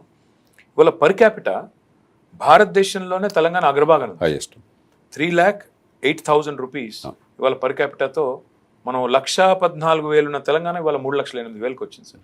అంటే కన్సర్టెడ్ ఎఫర్ట్కి ముఖ్యమంత్రి గారు వాళ్ళ క్యాపిటల్ ఎక్స్పెండిచర్ పెడతాం, మొత్తం ఎక్కువ సింహభాగం మనం లోన్ తీసుకున్నా, అప్పు చేసినా, పప్పు కూడా తినకుండా ఆ అప్పు చేసిన డబ్బులతో ప్రొడక్టివ్ సెక్టర్లో ఇన్వెస్ట్ చేయడం. మీరు అన్నారు ఇందాక ఎనర్జీ అని, ఇది పవర్ సెక్టర్లో, డ్రింకింగ్ వాటర్లో, ఇరిగేషన్లో, ప్రొడక్టివ్ సెక్టర్లో పెట్టడం వల్ల ఇవాళ ఇవన్నీ జరిగినాయి సార్. ఇవన్నీ చూసినప్పుడు నాకు అనిపించేది ఏంటంటే, ఎందుకంటే మీరు గతంలో శాసనసభ్యుడిగా పనిచేస్తున్నారు, పార్టీ అధ్యక్షుడిగా ఉన్నారు, ఒక డెవలప్మెంట్ మాత్రమే మనల్ని తిరిగి గెలిపిస్తుందా, డెవలప్మెంట్ మాత్రమే తిరిగి మనకి ఓట్లు సంపాదిస్తుందని అనుకుంటున్నారు? మీ అనుభవం ద్వారా మీకేమనిపిస్తుంది? మన దేశంలో డెవలప్మెంట్ వల్లే ఓట్లు వస్తాయని నమ్మకం లేదు, మన దురదృష్టం. నేను చాలా బాధతో చెప్తున్నాను. ప్రపంచంలో నార్మల్గా డెమోక్రసీస్లో 7-8% గ్రోత్ రేట్ ఉంటే ఆ గవర్నమెంట్ మళ్ళీ ఎలక్ట్ అవ్వడం గ్యారంటీ. 100%. ఇండియాలో ఆ గ్యారంటీ లేదు. మనకి ఇక్కడ 13% తెలంగాణ. ఎగ్జాక్ట్లీ. ఇండియాలో ఆ గ్యారంటీ లేదు. కారణం ఏంటంటే చాలా రంగాల్లో మన ఫెయిల్యూర్ వల్ల ఇప్పటికి కూడా చాలా మందిని బేదరికంలో పెట్టాం. ఈ గ్రోత్ రేట్ వల్ల మా బతుకేమవుతుందని అర్థమయ్యే వ్యవస్థ లేకుండా పోయింది. అది మాకెట్లా ఉపయోగపడుతుంది, మాకెట్లా అన్వయించుకోవచ్చు అని. ఎందుకంటే ఇది ట్రాన్స్లేట్ అవ్వడానికి టైం పడుతుంది. ఆ గ్రోత్ వల్ల నా బతుకు బాగుపడాలంటే. రెండు, ఇందాక మనం అనుకున్నట్టుగా 2 ఫెయిలింగ్స్ వల్ల. ఒకటేమో ఎడ్యుకేషనల్ ఫెయిల్. గ్రోత్ ఎవరు ఉపయోగపడుతుంది? స్కిల్ ఎవరికైతే ఉందో. ఇప్పుడు ఏమైనా చూడండి, మీరు చిన్న స్కిల్ అయినా సరే. నాకు చాలా మొన్న మీ దళిత బంధువుల్లో ట్యాక్సీ వచ్చింది ఒక కుర్రాడికి. ఐఎస్బీలో నాకేదో ఈవెంట్ ఉంటే ఆ ట్యాక్సీలో వెళ్ళాను. ఎంత సంతోషం వేస్తుందో ఆ కుర్రాడిలో, చలాకీతనం, కాన్ఫిడెన్స్. అతను ఐటీఐ ఏదో చేశాడు, ఇదేదో కాలేజీకి వెళ్ళి అక్కడి నుంచి డ్రాప్ అవుట్ అయ్యి ఐటీఐలో మంచి స్కిల్ పొందాడు. అక్కడి నుంచి హెల్త్ కేర్ సెక్టర్లో ఏదో ఒక నిష్ ఏరియాలో పనిచేశాడు, మరో చోట పనిచేశాడు. అక్కడి నుంచి ఈ దళిత మందిలో వాళ్ళ అంకుల్కి ఎవరికో ట్యాక్సీ వస్తే ట్యాక్సీని తను ఆయన నడుపుకొని షేర్ చేసుకుంటున్నారు. ఎంత కాన్ఫిడెంట్గా ఉన్నాడంటే, సార్ ఇది కాకపోతే ఇంకోటి చేస్తాను, ఇచ్చేస్తాను. 4-5 ప్రొఫెషన్స్లో స్కిల్ ఉంది. ఎందుకు వచ్చింది? ఆ కుర్రాడికి ఇంటర్నల్ మోటివేషన్ ఉంది, ఒక సపోర్ట్ అందింది, స్కిల్ ఉంది. ఈ స్కిల్ లేకుండా ఉండి, మోటివేషన్ లేకుండా ఉంటే మనం ఏం చేసినా కూడా పెరగలేకపోతున్నారు. అలాంటి వాళ్ళు దురదృష్టం కొద్దీ ఇప్పుడు కూడా చాలా పెద్ద సంఖ్యలో ఉన్నారు. ఆ హోప్ లేనప్పుడు గ్రోత్ రేట్ ఒక్కటే చాలదు. అందుకే నేను చెప్పేది, అసలు సంక్షేమం వద్దు అంటే ప్రజాస్వామ్యంలో రాజకీయం నడవదు. అమెరికా లాంటి దేశంలో కూడా ఆఫ్టర్ ఆల్ జో బైడెన్ కానీ ఇంకోళ్ళు కానీ ఏదో సాయం చేస్తున్నారు కదా రకరకాలుగా కోవిడ్ పేరుతో మరో పేరుతో, తప్పదు. కానీ సంక్షేమమే పరిపాలన అనుకుంటే, నాకు ఇవాళ ఇందాక మీరు అడిగారు కాంగ్రెస్ పార్టీ గురించి మీరేమనుకుంటున్నారని చెప్పాను. నాకు కాంగ్రెస్ పార్టీ అంటే చాలా గౌరవం. అసలు ఏ పార్టీ అన్నా కూడా కొన్ని లక్షల మంది అభిమానాన్ని చూరగా ఉన్నప్పుడు ఇది ఆషామాషి కాదు. పార్టీలు మనం చాలా లైట్గా తీసుకోవటం లేకపోతే లూజ్గా మాట్లాడటం చాలా మూర్ఖం. అందుకని ఎప్పుడు ఏం చెప్తుంటాను, politics is a Nobel endeavour, దాన్ని గౌరవించాలి, ప్రాబ్లమ్స్ అంటే సార్ట్అవుట్ చేయాలి. కానీ నేను చాలా బాధతో ఈ మాట చెప్తున్నాను, కాంగ్రెస్ నాయకులతో అగ్రస్థాయిలో చాలా నాకు సన్నిహిత సంబంధాలు ఉన్నాయి. నేను జాతీయ సలహా మండలిలో పనిచేశాను, పరిపాలనా సంస్కరణ సంఘంలో పనిచేశాను. ఈవేళ కాంగ్రెస్ పార్టీ భయానికి గురై ఎన్నికల్లో గెలవటం కోసం దేశ భవిష్యత్తును కూడా పణంగా పెట్టే పరిస్థితికి వచ్చింది. నేను చాలా ఆవేదన చెప్తాను, కోపంతో చెప్పట్లేదు. ఒక గీత ఉంది, అది నెహ్రూ గారు చెప్పిన గీత. దేశమే ఓడిపోయేటైతే మన చర్యల వల్ల ఎవరు గెలుస్తారు? నేను గెలవటం కోసం దేశం సర్వనాశనమైనా పర్లేదనే పరిస్థితి తీసుకురావడం ప్రమాదకరం. ఇవాళ ఖచ్చితంగా కొన్ని రకాలైనటువంటి ఆలోచనలు కొద్దిమంది ఓట్ల కోసం, ఉదాహరణకి ఓల్డ్ పెన్షన్ సిస్టమ్. ఇప్పుడు మీరేమన్నారు, కేసీఆర్ గారు ఏమన్నారు, పరిశీలించి అటు ప్రజలకి ఇటు ఉద్యోగులకి న్యాయం చేద్దాం అనేది సరైనటువంటి. డెఫినెట్లీ ఉద్యోగులు మన మనుషులు. కానీ కాంగ్రెస్ పార్టీ రాష్ట్రం తర్వాత రాష్ట్రంలో భవిష్యత్తు ఎట్లా ఉన్న పర్లేదు, అంకెలు మాకు అనవసరం, ఇప్పుడు ఇవాళ గెలవటం అవసరం కాబట్టి మేము ఇచ్చేస్తామని చెప్పిన ప్రకటనలు చేసేసి కొన్ని చోట్ల అమలు చేస్తున్నారు. ఖచ్చితంగా రాష్ట్రాలు సర్వనాశనం అయిపోతాయి మీరు బ్యాలెన్స్ తీసుకురాకపోతే. అంచేత ఈవేళ ఖచ్చితంగా మీరు చెప్పినట్టుగా సంక్షేమానికి మనం పెద్దపీట వేయకుండా పరిపాలన సాధ్యం కాదు, ప్రజాస్వామ్యం సాధ్యం కాదు. అణగారిన వర్గాలు, మరి ఈవేళ నిరాశతో ఉన్న వర్గాలకి ఆ ఉత్సాహం నమ్మకాన్ని కలిగించాలి, భవిష్యత్తు పట్ల విశ్వాసాన్ని కలిగించాలి. కానీ దీర్ఘకాలంలో ఆదాయాలు పెరిగి ఉపాధి కల్పన జరిగి అభివృద్ధి సంపద పెరిగి ఏర్పాట్లు లేకపోయినట్టయితే మనం రాష్ట్ర భవిష్యత్తు దేశ భవిష్యత్తు అంతకారం అవుతుంది. అంచేత మీరు చేస్తున్నటువంటి నమూనా 100% సరైనటువంటిది. ఈ వెల్త్ క్రియేషన్ని మనం ఒక నోబెల్ ఎండెవర్గా భావించి దానికి గనక సదుపాయాలు కల్పిస్తే, సంక్షేమాన్ని ఇస్తూనే అటు సంక్షేమానికి కూడా అవకాశం పెరుగుతుంది. వెల్త్ క్రియేషన్ వస్తేనే కదా మీకు. ఇప్పుడు తెలంగాణలో మీరు గర్వంగా చెప్తున్నారు సంక్షేమం చేస్తుంది. ఎందుకు సాధ్యమైంది? పన్నుల ఆదాయం పెరుగుతుంది, గ్రోత్ రాగానే పన్నులు వస్తున్నాయి, పన్నులు రాగానే మరికొంత అదనంగా సంక్షేమాన్ని పెట్టగలుగుతున్నారు. లేకపోతే ఉన్న కొద్ది కుచించుకుపోవటం మనం. ఇది మనం అర్థం కావట్లేదు, ఈ సింపుల్ పాయింట్. అందుకని పేద ప్రజలందరికీ నేను విజ్ఞప్తి చేస్తున్నాను, పార్టీలకు విజ్ఞప్తి చేస్తున్నాను, మీడియాకు విజ్ఞప్తి చేస్తున్నాను. ఎన్నికలు కేవలం గెలుపోవటముల గురించి కాదు, ఎన్నికలు పోటీ చేసే వాళ్ళని గురించి కాదు, ఎన్నికైన తర్వాత ఏం జరుగుతుందని దాన్ని బట్టి. అంచేత ఈవేళ ఏదో రకంగా టెక్నిక్ ఉపయోగించి ఒక అస్త్రం ఉపయోగించి నెగ్గాను అని చెప్పి అన్నట్టయితే రేపు పొద్దున రాష్ట్రం ఏమవుతుంది, దేశం ఏమవుతుందని పట్టించుకోకపోయినట్టయితే మనం పార్టీలను కూడా తప్పుదాన్ని పట్టించడం అవుతాం. అంటే కాంగ్రెస్ ఒక ఎగ్జిస్టెన్షియల్ క్రైసిస్లో ఉందండి. వాళ్ళకి ఇప్పుడు ఏంటంటే చూస్తే మీరు 52-53 సీట్లు ఉన్నట్టున్నాయి పార్లమెంట్లో. ఒకవైపు ఏమో మోడీ గారు ఎలక్షన్ తర్వాత ఎలక్షన్ అన్ని రాష్ట్రాల్లో వాళ్ళని ఎక్కడెక్కడ డైరెక్ట్ ఫేస్ ఆఫ్ ఉందో అక్కడ డెఫినెట్గా స్పై చేసి సాధిస్తున్నారు. ఒక ఎగ్జిస్టెన్షియల్ క్రైసిస్కి వచ్చి ఆ పరిస్థితి వచ్చి అస్తిత్వానికి ముప్పు వస్తుందేమో అనుకున్నప్పుడు తప్పని ఆపద మొక్కల మాదిరిగా ఈరోజు కొంత చివరి ప్రయత్నంగా desperate times call for desperate measures అంటారు కదా, అట్లా చేస్తున్నారేమో అనిపిస్తుంది. ఎందుకంటే మీరు అన్నది వాస్తవం. ఇప్పుడు ఏంటంటే వాగ్దానాలు చేయాలి, సంక్షేమం చేయాలి, అప్పు చేసి పప్పు కూడా తినొద్దు అంటారు. But at the same time సంపద సృష్టించే ఒక ఎజెండా, ఆ సంపదను తిరిగి మళ్ళీ కొంత మేరకు పేదలకు పంచాలి అనే ఉంటే తప్పు, అలా తప్పు కాదు, అది అవసరం, అత్యవసరం. భారతదేశం లాంటి దేశానికి అవసరం, అది లేకుండా చేయలేం. But that fine balance of development and welfare కనుక మిస్ అవుతే, అసలు మొత్తం పంచేస్తాను ఇంకేమి పెంచను అంటే ఇంకా పంచడానికి ఏం మిగులుతుంది అసలు? ఆ రాష్ట్రం చేతిలో ఏం మిగులుతుంది చివరికి? సో ఇన్ దట్ కాంటెక్స్ట్ ఇప్పుడు తెలంగాణలో జరుగుతున్న ఎన్నికనండి, రాబోయే రోజుల్లో దేశంలో జరగబోయే ఎన్నికనండి, మీ ఆలోచన ఏంటంటే ఇప్పుడు తెలంగాణలో ఈరోజు వర్క్ జరిగింది, పర్ క్యాపిటల్లో మనం నెంబర్ 1గా ఉన్నాము. ఒకవైపు ఏమో మీరు అన్నట్టుగా ఫైన్గా డెవలప్మెంట్ వెల్ఫేర్ బ్యాలెన్స్ చేస్తూ వెళ్తున్నాం. కానీ ఇంకోవైపు మా ప్రత్యర్థులేమో అన్ని పనిచేస్తాం, అన్ని ఇచ్చేస్తాం, మీరు మాకు ఓటేయండి చాలు, మేము మొత్తం మీ అరచేతిలో పెడతాం, మీరు ఏమి కూడా ఇంకేమి చేయక్కర్లేదు అన్నదాకా పోతున్నారు. ఎట్లా అనిపిస్తుంది? అందుకే తెలంగాణ యువతకి గ్రామీణ ప్రజలకి నేను చాలా సవినయంగా చెప్పేది ఏంటంటే, ఒక్కసారి కళ్ళు మూసుకుని ఆలోచించండి. బీఆర్ఎస్ కావచ్చు, కాంగ్రెస్ కావచ్చు, మరో పార్టీ కావచ్చు, రకరకాల హామీలు ఇస్తున్నారు, సరిదిద్దుతున్నారు. ఇవన్నీ అమలైన అనుకుందాం, అమలవుతలేదు తర్వాత వస్తాను, అమలైన అనుకుందాం. ఒక 20 ఏళ్ళు ఇవి జరిగింది అనుకుందాం. మీ పిల్లల బతుకు 20 ఏళ్ల తర్వాత ఈవేళ కంటే ఉన్నతంగా గౌరవంగా ఒక కేటీఆర్ గారి కుటుంబంతో ఒక జేపీ కుటుంబంతో మరో కుటుంబంతో సమానంగా ఇది అవకాశం వస్తుందా ఒక్కసారి మీరు ఊహించుకోండి. ఎల్లకాలం అది పుచ్చుకునే చెయ్యే, మా పిల్లలు ఎల్లకాలం ఇలాగే బతుకుతారు, మాకు ఇంకా గతి లేకుండా ఉంటుందంటే అదే మనం కోరుకునేది. కాబట్టి ఖచ్చితంగా ఈవేళ ప్రభుత్వాలు వాళ్ళ సొంత సమయం ఎవరు ఇవ్వట్లా, మన పన్నుల డబ్బులోంచే మన ప్రజల కోసం. ఖచ్చితంగా సంక్షేమం అర్హులైన వాళ్ళకి అవసరమైన మేరకు అర్హత మనకున్నది పొందాలి.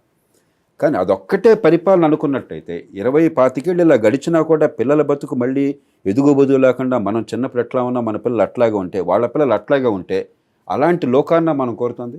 ఏ కులమైనా, ఏ కుటుంబమైనా, ఏ ప్రాంతమైనా, ఏ మతమైనా మనందరం కోరుతుంది మన పిల్లలు మనకంటే గొప్పగా ఉండాలి కదా. డెఫినెట్లీ. మరి ఆ గొప్పగా ఎలా ఉంటారు? ఎంతకాలం పంచి పెడుతూ ఉంటే ఇవాళ తింటామో ప్రతిరోజు పరగడిపే కదా. కాబట్టి ఒక్కటే గుర్తుంచుకోండి, ఖచ్చితంగా సంక్షేమానికి అర్హత ఉన్నది, సంక్షేమాన్ని మనం సమర్థిద్దాం. కానీ అదే సమయంలో రేపు పొద్దున 10-15 ఏళ్ల తర్వాత నా పిల్లలు నాకంటే ఉన్నతంగా ఉంటారు, మంచి ఇంట్లో ఉంటారు, గౌరవప్రదమైన ఆదాయం వస్తుంది, సగర్వంగా నిలబడగలుగుతారు, ఎవరితోనో పోటీ పడగలుగుతారు, ఆ నమ్మకం ఉండే జీవితం కావాలా వద్దా? అది కావాలి అంటే పంపిణీతో పాటు అభివృద్ధి, ఉపాధి కల్పన, పెట్టుబడులు అవసరము. అది గుర్తిస్తే చాలు. ఇప్పుడు పొలిటికల్గా ఎన్నో డిఫరెన్సెస్ ఉండొచ్చు, వ్యక్తిగతంగా రాగద్వేషాలు ఉండొచ్చు, కానీ పార్టీలు చేసే పనిలో వాళ్ళ ప్రభావం ప్రజల మీద ఎట్లా ఉంటుందన్నది నిజాయితీగా అంచనా వేయకపోతే అది పార్టీలు కూడా తెలుసు. కాంగ్రెస్ పార్టీలో తెలియదు అనుకుంటాను మీరు? కాంగ్రెస్ పార్టీలో నాయకులందరికీ తెలుసు. అలాగే ప్రతి పార్టీలో నాయకులందరికీ కూడా మీరు వాళ్ళతో మాట్లాడితే వాళ్ళు చెప్తారు. కాబట్టి ఎక్కడో చోట ఆ సమతూకం కావాలి. మనం రాజకీయంగా ఎంతైనా పోరాటం చేద్దాం, కానీ అభివృద్ధికి అడ్డుగా ఉండకూడదు. ఎకనామిక్ గ్రోత్ అనేది నెంబర్ 1 ప్రయారిటీ అన్న భావం తీసుకురాకపోతే అది తెలంగాణ చాలా గొప్పగా ఎదిగే అవకాశం ఉన్న రాష్ట్రం, ప్రభావశీలంగా చూపెడుతున్న రాష్ట్రం. మనం మన మన వేళ్లతో మన కళ్ళు పొడుచుకున్న వాళ్ళు అవుతాం. డెఫినెట్గా మీరు అన్నట్టు ఎన్నికల గెలుపు, ఎన్నికలు, ఓటములు, గెలుపులు, రాజకీయాలు, ప్రజా జీవితం. మీరు ఒక ఆఫీసర్గా, ఒక డాక్టర్గా ట్రైనింగ్ పొంది తర్వాత ఆఫీసర్గా మొట్టమొదటిసారి అప్పుడే ఇందాక చెప్పారు నాకు, అప్పటిదాకా డాక్టర్లకు అనుమతి లేదు, యూపీఎస్సీ పరీక్ష రాసేది. తర్వాత మా సమయంలోనే వచ్చింది. సరిగ్గా అదే టైంకి నేను ఫస్ట్ బ్యాచ్లో ఐ టుక్ ద ఆప్షన్ అన్నారు. తర్వాత మళ్ళీ ఆ రంగాన్ని కూడా వదిలేసి రాజకీయాల్లోకి, తర్వాత ప్రజాసేవలోకి, తర్వాత డెమోక్రాటిక్ రిఫార్మ్స్ అని ఎన్ని చేస్తూ వచ్చారు. ఎప్పుడైనా నైరాశ్యం, వైరాగ్యం ఇవన్నీ వచ్చినాయా? లేదు. నా అదృష్టం కొద్ది ఏంటంటే ముఖ్యంగా రాజకీయాల్లో 74లో మీరు అప్పుడు ఆ సంవత్సరాలతో పుట్టారు మీరు. అప్పుడే నాకు స్థిరమైన నిర్ణయం వచ్చింది. దేశం, ప్రపంచం ఎందుకో గ్రామంలో ఉన్నప్పుడు ఏమీ తెలిసేది కాదు. పల్లెటూళ్ళు ఏముంది అసలు, స్కూల్కి వెళ్ళటం రావడం తప్పితే అక్కడ పుస్తకాలు ఏం దొరికితే ఆ పుస్తకం చదివేవాళ్ళం. పేపరో, ప్రమాదమనో, మరొకటి పుస్తకం, అంతకుమించి ఏం తెలియదు. 74 కల్లా నాకు ఒక స్పష్టమైన అవగాహన కలిగింది. మన దేశంలో ప్రజాస్వామ్యం, స్వతంత్రం అనుకున్న ఫలితాలను ఇవ్వలేదు. ఇతర దేశాల్లో ఏం జరుగుతుందో చాలా గమనించిన అర్థం. కాబట్టి దీన్ని బాగు చేయటమే ఒక లక్ష్యంగా పెట్టుకున్నాను. అప్పటి నుంచి ఇప్పటిదాకా నేను ఒక క్షణం కూడా మారలా. తేడాల్లో ఏమిటంటే చాలా వేగంగా మారుతుందని నమ్మాను. వేగంగా మారకపోవడానికి లాజికల్ రీజన్స్ ఏం లేవు, కానీ మానవ సమాజం అనుకున్నంత వేగంగా మారదో చరిత్ర ఇప్పట్లనే అర్థమైంది. జీవితంలో నేర్చుకున్న అనుభవం అంటే గత 30 ఏళ్లలో అనుభవం అది. నేను రాజకీయాల్లోకి వచ్చింది కూడా 10-15 ఏళ్ళు లోక్సత్తా ఉద్యమం నడిపిన తర్వాత రాజకీయంలోకి వచ్చాను. రాజకీయంలోకి అసలు కావాలనుకోలే, చాలామంది చెప్పినా కూడా. ఎందుకంటే రాజకీయంలో ఉన్న కష్టం నాకు తెలుసు. సమస్య అది. కానీ ఎప్పుడు ఆటగాళ్ళని మార్చడం కాదు, ఆట నియమాలు మార్చడం అన్నది నా స్లోగన్. కొన్ని సినిమాల్లో కూడా వచ్చింది అన్నమాట. కాబట్టి రాజకీయం అనేది ఫస్ట్గా నేను ఎప్పుడు ఆలోచించాలి. ఒకనాడు సోనియా గాంధీ గారితో చర్చ చేస్తున్నప్పుడు ఎలక్ట్రల్ సిస్టమ్ మార్చడానికి వీ వర్ దిస్ క్లోజ్. వివరాల్లోకి వెళ్ళడానికి సమయం లేదు, కొన్ని కారణాల వల్ల అది ఆగిపోయింది. ఆనాడు నాకు భావం కలిగింది, మనం ఒక స్థాయి వరకు చాలా మార్పులు తేగలుగుతున్నాము. అదృష్టం కొద్దీ ఈ దేశంలో చాలా మార్పులకు నేను దోహదం చేశాను. రైట్ టు ఇన్ఫర్మేషన్ యాక్ట్ కావచ్చు, పొలిటికల్ పార్టీస్ ఫండింగ్ అంతా కూడా నేను తీసుకొచ్చిందే ఈ తెహల్కా స్కామ్ తర్వాత. ఓటర్ రిజిస్ట్రేషన్ ఇంప్రూవ్మెంట్స్ కావచ్చు, పెట్రోల్ బంకుల్లో షార్ట్ డెలివరీని ఆపటం కావచ్చు, చాలా వాటిల్లో చాలా ప్రభావశీలమైన పాత్ర వహించాం. కానీ ఫండమెంటల్ చేంజ్కి పొలిటికల్ పార్టీ సిద్ధంగా లేవు. ఈ అనుభవం నాకు ప్రత్యేకంగా పాఠం నేర్పింది. కాబట్టి ఒక 5-10%, ఒక 10% ఓటు కనుక నిలకడగా ఈ మార్పు కోసం ఉంటే, ఇప్పుడు మీలాగా టెక్నాలజీ వస్తుంది, కొత్త ఎంప్లాయ్మెంట్ వస్తుంది, యువత కొంచెం ప్రపంచం చూస్తున్నారు, కొత్తగా మీడియా వచ్చింది దేశంలో. ఈ నేపథ్యంలో బహుశా ఒక 10% ఓటు కనుక ఉన్నాయని రుజువు చేయగలిగినట్టయితే పార్టీలన్నీ కదులుతాయని నమ్మకం వచ్చింది. ఆ ఐడియా కరెక్టే, కానీ 10% ఓటు లేదు. అందులో మన ప్రాంతంలో లేదు. ఫ్రాంక్గా హైదరాబాద్ సిటీలో నాకు 8-10% ఓట్లు వచ్చినాయి, కానీ గ్రామ ప్రాంతాల్లో 1% ఓటు ఉన్నది. It's a fact. అది మారేది ప్రస్తుతానికి కనిపించట్లా నాకు. కానీ నిరాశ కలగల. అనుభవం వచ్చింది. నేను అప్పటికిప్పటికీ రాజకీయం అంటే చాలా గౌరవం ఉన్నవాడిని, కానీ మరింత లోతు తెలిసింది. రాజకీయంలో ఉన్న వాళ్ళకి నాకు ఎప్పుడు అనిపిస్తుంది, ఇప్పుడు మీ గురించి అనిపిస్తుంది నాకు, హాయిగా అమెరికాలో ఉండి న్యూయార్క్లో మరి సంతోషంగా ప్రపంచంలో అగ్రస్థానంలో ఉన్న దేశంలో మరి టెక్నాలజీ రంగంలో ఎదుగుతున్న రంగంలో ఉండి, ఇప్పుడు మీరందరూ చూసేవాళ్ళ కేటీఆర్ అని కానీ ఏదో మంత్రి కనిపిస్తుంది, కానీ వ్యక్తిగతంగా నరకమే కదా. మీరే కదా రాజకీయంలో ఉన్న వాళ్ళందరికీ ఏ పార్టీ అయినా కూడా నాకు రాజకీయ పార్టీలు అంటే చాలా సానుభూతి ఉన్నది. అది కాంగ్రెస్ కావచ్చు, బీజేపీ కావచ్చు, బీఆర్ఎస్ కావచ్చు, టీడీపీ కావచ్చు, వైకాపా కావచ్చు. ఒక పాలిటీషియన్కి మనం అంతా వాళ్ళ అద్భుతాలు చూస్తున్నారు, వాళ్ళంతా దుర్మార్గులు విలన్స్ అని ఈ సినిమాలో చిత్రిస్తున్నాం. లైఫ్ ఈజ్ లివింగ్ హెల్ నా దృష్టిలో. బాత్రూమ్ లేదు, బెడ్రూమ్ లేదు, ఫ్యామిలీకి టైం లేదు, కుటుంబం తిట్టుకోవటమే, నిద్ర లేదు, పొద్దున్నుంచి సాయంత్రం దాకా పంచాయతీలు తీర్చడమే.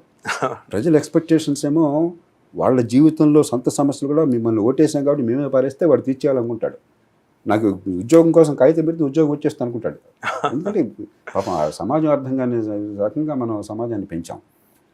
It is really hellish. అందుకని నాకు క్యూరియాసిటీ ఏంటంటే మీరు ఎట్లా డీల్ చేస్తున్నారు? నేను మా ఫ్రెండ్స్కి ఎప్పుడు చెప్తా ఉంటాను ఏంటంటే, నా ఫ్రెండ్స్ అందరూ నాన్ పొలిటికల్ ఫ్రెండ్సే ఉంటారు, నాకు పొలిటికల్గా పెద్ద ఫ్రెండ్స్ లేరంటే. సో నేను ఏం చెప్తుంటానంటే, నాకు రోజు పేపర్లు చదివే అలవాటు, దాదాపు 13-14 పేపర్లు చదువుతాను రోజు. చిన్నప్పటి నుంచి మా నాన్నగారు నేర్పించిన అలవాటు. సో అందులో బిజినెస్ పేపర్లు, ఈ పేపర్లు, ఆ పేపర్. సో నార్మల్గా మనం మెయిన్ స్ట్రీమ్ పేపర్ తీసుకుంటే అందులో ప్రధానంగా 5 రకాల వ్యక్తులు కనబడతారండి. ఎవ్రీ డే కనబడేది ఎవరు అంటే 5 రకాల వ్యక్తులు. చివరి నుంచి మొదలు పెడితే చివరి పేజీ మీద మీకు కనబడేది మొత్తం స్పోర్ట్స్ స్టార్స్. ఆ స్పోర్ట్స్ పర్సన్స్ అందరూ వాళ్ళ టాలెంట్ కావాలి. పివి సింధు కావాలన్నా, సైనా నెహ్వాల్ కావాలన్నా, సానియా మిర్జా కావాలన్నా, లేదా విరాట్ కోహ్లీ లాగా ఆడాలన్నా దానికి టాలెంట్ కావాలి, చాలా పరిశ్రమ అవసరం. సో అది కష్టమైన పని. ఒక పేజీ ముందుకు పోతే సినిమాలు కనబడతాయి. సినిమాలకు పోవాలంటే మీకు టాలెంట్ ఉండాలి, కొంత లుక్స్ ఉండాలి, కొంత అదృష్టం ఉండాలి, చాలా ఉండాలి. అది కూడా ఎంత ఈజీ కాదు. అభినయ కౌశలం ఉండాలి, అది కూడా అంత ఈజీ కాదు. దానికంటే కొద్దిగా ముందుకు పోతే బిజినెస్ పేపర్. బిజినెస్ పేపర్లో చూస్తే మీరు అంబానీ ఉంటాడు, అదాని ఉంటాడు, ఇంకో 10 మంది ఉంటారు, వెల్త్ క్రియేటర్స్, ఎంప్లాయ్మెంట్ క్రియేటర్స్. అది కూడా అంత ఈజీ కాదు. మీకు డబ్బులు కావాలి, లక్ కావాలి, బిజినెస్ ఐడియా ఉండాలి, అన్నీ కలిసి రావాలి. అప్పుడే మీరు సక్సెస్ఫుల్ అవుతారు, ఆ పేజీ దాకా పోతారు. దానికంటే ముందు పేజీకి పోతే కొంతమంది ఆఫీసర్లు వాళ్ళు కనబడతారు. అది కూడా మళ్ళీ పరీక్షలు రాయాలి, చాలా కష్టపడాలి. ఇవన్నీ కాదని ఫ్రంట్ పేజ్కి వస్తే ఎవరు ఉంటారా అంటే రాజకీయ నాయకులు ఉంటారు. ఇది ఒక్కటే ఒక్క రంగం, లోయెస్ట్ ఎంట్రీ బ్యారియర్స్. కొన్ని డబ్బులు ఉంటే చాలు, ఎవరు పడితే వాళ్ళు వచ్చేయచ్చు, గేట్ క్రాష్ చేసి అనే వాతావరణం దేశంలో ఉంది. మీకు చిన్న, అందుకే నేను మా వాళ్ళకి చెప్తా ఉంటాను, అందుకే ఎందుకయ్యా వస్తారు ఇంతమంది ఇందులోకి ఎందుకు వస్తారంటే, గేట్ క్రాష్ చేసి అలా వచ్చేస్తారు. వచ్చేసిన తర్వాత ఇక్కడికి వచ్చిన తర్వాత దూరం నుండి రోజు చూస్తేనే గ్లామరస్ ఫీల్డ్.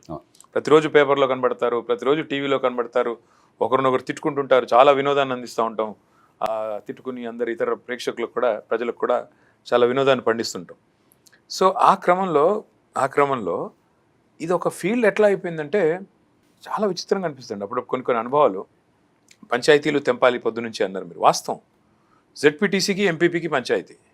నేను కూర్చున్నప్పుడు మా వాళ్ళకి చెప్తా ఉంటాను.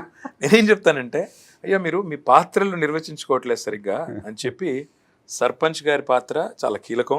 సర్పంచ్ గారు గ్రామానికి పెద్ద, గ్రామానికి ఇప్పుడు రాష్ట్రానికి ముఖ్యమంత్రి ఎట్లానో సర్పంచ్ గారు గ్రామానికి అట్లా. ఈ ఎంపీటీసీ అనే వాళ్ళ పాత్ర ఏంటి అని దానిలో ఏమవుతుంది సార్ అంటే, కన్ఫ్యూజన్ ఎక్కడ వస్తుందంటే, ప్రతి ఒక్కరికి రాజకీయాల్లోకి రావాలి, ఒక పదవి తీసుకోవాలి, ఒక గౌరవం, ఒక గుర్తింపు కావాలని ఉంటుంది. ఏం లేదు, కేటీఆర్ గారు బాగున్నారు వెంకయ్య అనాలి, అదొకటి. ప్లస్ అంటే ఆ గుర్తింపు కావాలి, సమాజం గుర్తించాలి, నా ప్రజలు గుర్తించాలి, మా కుటుంబ సభ్యులు గుర్తించాలి, నా ఫ్రెండ్స్ గుర్తించాలి, మా ఊరు వాళ్ళు. ఆ క్రమంలో ఏమైపోయిందంటే పోరాటం, సర్పంచ్ గారి గ్రామ పంచాయతీ కార్యాలయంలో ఎంపీటీసీ గారు నాకు కుర్చీ కావాలంటారు. అయ్యా మీ పని అది కాదు. ఎంపీటీసీ అని నేను ఎప్పుడు చెప్తా ఉంటాం మా వాళ్ళకి, భగవంతునికి భక్తునికి అనుసంధానం అయింది ఏది అని అడుగుతారు, చెప్తారు అంబికా దర్బార్ అగరబత్తి సార్. మీ పని కూడా అదే. మీరు గ్రామ పంచాయతీకి మండలానికి అనుసంధానకర్త, మీరు జెడ్పీటీసీ అనేవాడు మండలానికి జిల్లా పరిషత్కి అనుసంధానకర్త. మీరు అది మర్చిపోయి సర్పంచ్ గారు పక్కన కుర్చీ కావాలని ఎంపీటీసీ గారు, అదేవిధంగా మండల ప్రజా పరిషత్ అధ్యక్షుడు పక్కన కుర్చీ కావాలని జెడ్పీటీసీ గారు. ఈ తగాదాల పరిష్కారం చేయడానికి ఎమ్మెల్యే గారు. ఈ పని అయిపోయింది మనకి. సో అందుకే నేను ఎప్పుడు ఏం చెప్తా ఉంటా అంటే, నా వైఫ్ కూడా అడుగుతూ ఉంటుంది, మా ఫ్రెండ్స్ కూడా అడుగుతూ ఉంటారు, ఏముంటుంది పొద్దున్న సాయంత్రం దాకా పని అంటే, సగం పని ఇవే. వ్యక్తిగతమైన హాలు, ఈగోలు, వాళ్ళ గొడవలు, దానిలో మళ్ళీ ఆ వన్ అప్ మెన్షిప్ గేమ్లు, అయి తెంపడాలు.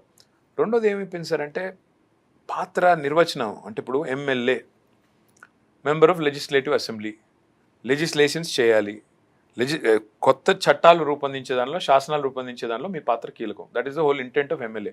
ఇప్పుడు ఎమ్మెల్యే ఏం చేస్తున్నాడు కాబట్టి పని, కౌన్సిలర్ చేసే పని, సర్పంచ్ చేసే పని, ఎంపీ చేసే పని.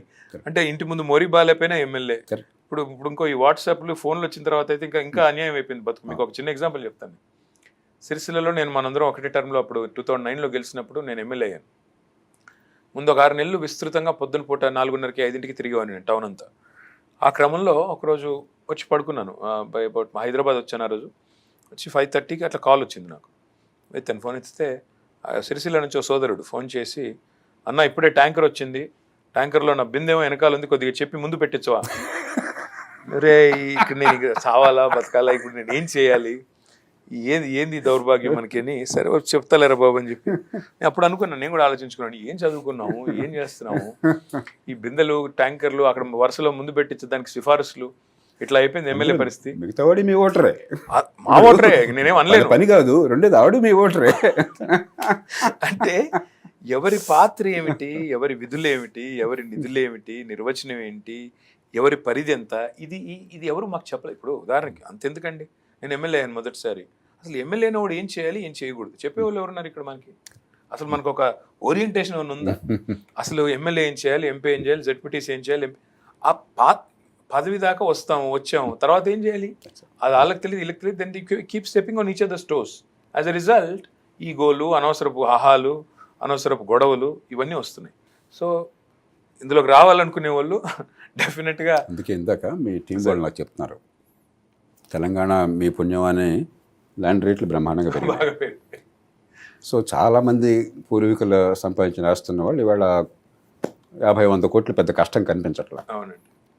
ప్రతి వాడు అర్జెంటుగా వీడు ఎమ్మెల్యే అయిపోవాలి. 2 ఫ్లెక్సీలు కట్టేసి 3వ రోజు నేను లీడర్ అయిపోయాను. సో ఒకప్పుడు సినిమాలకి కాస్త ఆస్తుంటే తల్లిదండ్రులు చనిపోయిన తర్వాత వాడు ఒక 4 ఎకరాలు అమ్మేసేసి అర్జెంటుగా చెన్నపట్నం పోయి బి గ్రేడ్ స్థాయిలతో ఒక సినిమా తీసేసి 2-3 ఫోటోలు దించుకోవడం ఫ్లాప్ అయ్యేది సినిమా. సినిమాలు 190% ఫ్లాప్ అయ్యాయి, కానీ సినిమాలకి ఇన్వెస్ట్మెంట్ ఎక్కడ తగ్గేది కాదు గ్లామర్ వల్ల. రాజకీయాలు కూడా అంతే. కొన్నేళ్ల క్రితం నేను కర్ణాటకలో ఒక మారుమూల గ్రామంలో ఉంటే సర్పంచ్ గారు వచ్చాడు. ఏదో కొడుకు సెటిల్ కావాలో 1 లక్ష రూపాయలు అవసరం అవుతుందంటే, సరే దానికి సాయం సంగతి చూస్తూ 9 నెలల క్రితం ఎన్నికలైనా మీరు ఎంత ఖర్చు పెట్టారండి? నేను బీసీ రిజర్వేషన్ ఉంది, చాలా మారుమూల గ్రామం, 10 లక్షలు ఖర్చు అయింది సార్ అన్నాడు. అంటే మరి పిల్లలు సెటిల్ కాలేదు, 1 లక్ష రూపాయలు కష్టంగా ఉందన్నారు, 10 లక్షలు ఎందుకు ఖర్చు పెట్టారు? తినడానికి కూడా డబ్బులు లేవు కదా ఎందుకన్నాను. నెత్తి మీద చేయి పెట్టి ఇలా 2 చేతులు పెట్టి, ఉన్మాదం సార్ ఉన్మాదం. కన్నడంలో ఉన్మాదం అనేది మనం ఇప్పుడు తెలిసిన పదం అనుకోండి, మనం మామూలుగా వాడడం, అది ఇచ్చేది అంటాం. కన్నడంలో మామూలుగా వాడతారు అన్నమాట. కరెక్ట్గా చెప్పాడు. ఎక్కడో ఈ ఉన్మాదం అనేది మనందరినీ ఆవహించేసింది. ఎట్లా కొట్లా రాజకీయంలోకి వెళ్ళిపోతే మన గుర్తింపు ఉంటుంది, ఏదో అవుతుంది చెప్పిన భావంతో ఏమీ తెలియకుండా ఇక్కడ వేడి పుట్టిస్తున్నారు, డబ్బులు ఖర్చు పెరిగిపోతుంది, గందరగోళం అవుతుంది. మీరంతా ఎలక్షన్లు కూడా అయిపోయిన తర్వాత మనం మీ అందరినీ కానీ ప్రధానమైన పార్టీలని కలిసి కూర్చుని ఎలక్ట్రల్ సిస్టమ్ మార్చకపోతే ఇక మనం ఈ ఖర్చు నుంచి బయటపడే శక్తి లేదు. ఎలక్షన్ కమిషన్ కూడా ఏదో ఆలోచిస్తుంది, ఎలక్ట్రల్ రిఫార్మ్స్ అంటున్నారు. కమిషన్ స్థాయిలో కాదు, పొలిటికల్గా ఆలోచించాల్సింది. వాళ్ళు ఏం చేస్తారు, వాళ్ళు ఎలక్షన్ కండక్ట్ చేయడం వాళ్ళ బాధ్యత, అంతకుమించి వాళ్ళు ఏం చేస్తారు. కానీ అవన్నీ భ్రమలు అవుతాయి. ప్రజలందరికీ మనకు సుప్రీంకోర్టు మారుస్తుంది, ఎలక్షన్ కమిషన్ మారుస్తుంది, భ్రమలు ఉన్నాయి. It is a political issue. All the great national leaders must SIT together చేయాలి. లేకపోతే ఇండివిజువల్గా పార్టీస్ని తిట్టిన ప్రయోజనం లేదు. మీరు డబ్బులు పంచొద్దు అని చెప్పంటే జనం అప్పుడు మా ఊళ్ళో పంపిణీ రాలేదు, మేము ఓటుకు రావంటున్నారు. ఫ్రాంక్గా మాట్లాడుకుందాం. But I have to tell you one thing here sir. In fact possibly ఈ మధ్యన మీరు గమనించారో లేదో కానీ మా సిరిసిల్లలో ఇప్పుడు నేను 4 ఎలక్షన్లు కొట్లాడాను. 4 సార్లు పోటీ చేశాను. అందులో ఉప ఎన్నిక కూడా ఉందనుకోండి. 4 సార్లు నెగ్గాను అదృష్టవశాత్తు, ప్రజల దయ. 4 సార్లు కూడా నేను గర్వంగా చెప్పుకుంటాను మా సిరిసిల్ల గురించి, మా ప్రజల గురించి. ₹1 పంచలేదు నేను, ఒక చుక్క మందు పోయలేదు ఓటుకి. ఎందుకంటే నన్ను అడిగారు కొంతమంది, ఇది ఎందుకు చెప్తున్నారు మీరు బయటికి, ఏం అవసరం ఉంది? నేను అనేది ఏంటంటే ఎన్నికలు జీవన్మరణ సమస్య కాకూడదు. ఎగ్జాక్ట్. గెలుపు ఓటములు సరే గెలుస్తాం ఓడతాం, కానీ సరే గెలిచాను అనుకోండి, నేను డబ్బులు పంచి గెలిచాను అనుకోండి, రేపు ఎక్కడో నాది నేను చెప్పుకోవాలి కదా. బయట వాడికి ఏం చెప్తానని వదిలేండి, నాకు నేను సమాధానం చెప్పుకోవాలి కదా. నాకంటూ ఒక ఆత్మ ఉంది, ఆత్మకు నేను ఎలా నిజంగా పనిచేసి గెలిచానా లేకపోతే పనిచేసి గెలిచానా అది కూడా చూసుకోవాలి కదా.